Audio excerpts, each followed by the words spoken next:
সুপ্রিয় শিক্ষার্থীগণ, তোমাদের group chemistry আলোচনা করতে গিয়ে আজকে আমি প্রথম গ্রুপের এই কেমিস্ট্রিটা আলোচনা করব। Group chemistry group 1।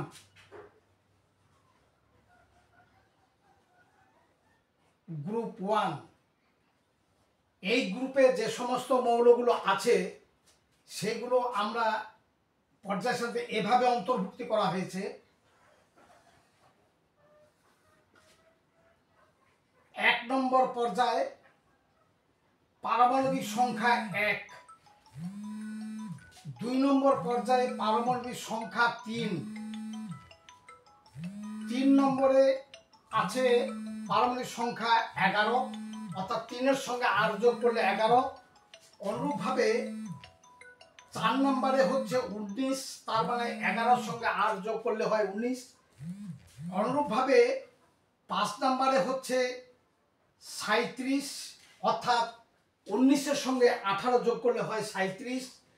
তারপরে 6 নম্বর পর্যায়ে আছে এর সঙ্গে 18 যোগ করলে হয় 55।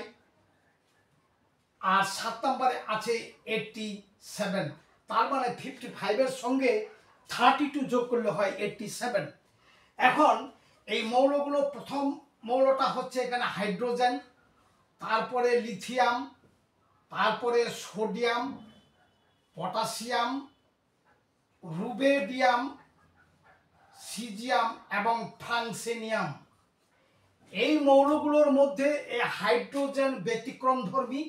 হাইড্রোজেন ধনাত্মকও হতে পারে, হাইড্রোজেন ঋণাত্মকও হতে পারে, আবার দ্বিপারমাণবিক একটা গ্যাসীয় পদার্থ, অর্থাৎ প্রোটনিক হাইড্রোজেন, হাইড্রাইড এবং হাইড্রোজেন এক অণু, অর্থাৎ এটা ক্ষার ধাতুর সঙ্গে বসবাস করলেও এর বৈশিষ্ট্য এদের চেয়ে আলাদা।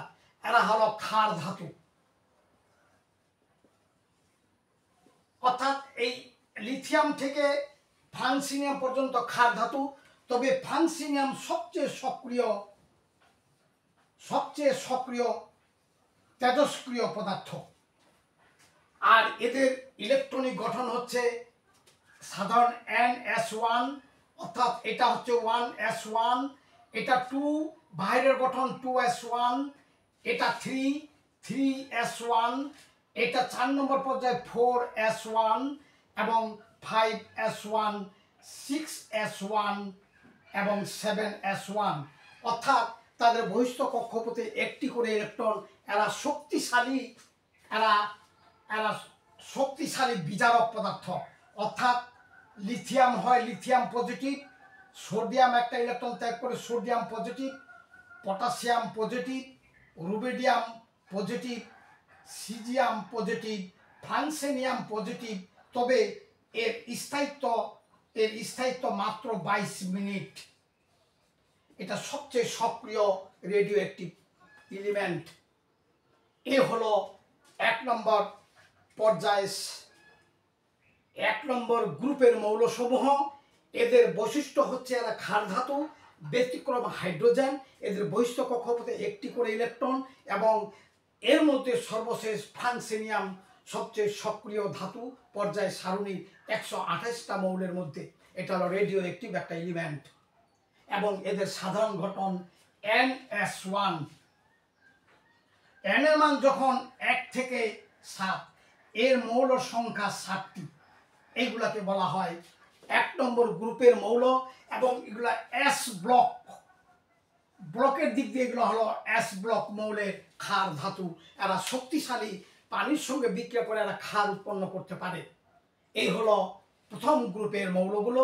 তোমাদের সকলকেই ধন্যবাদ।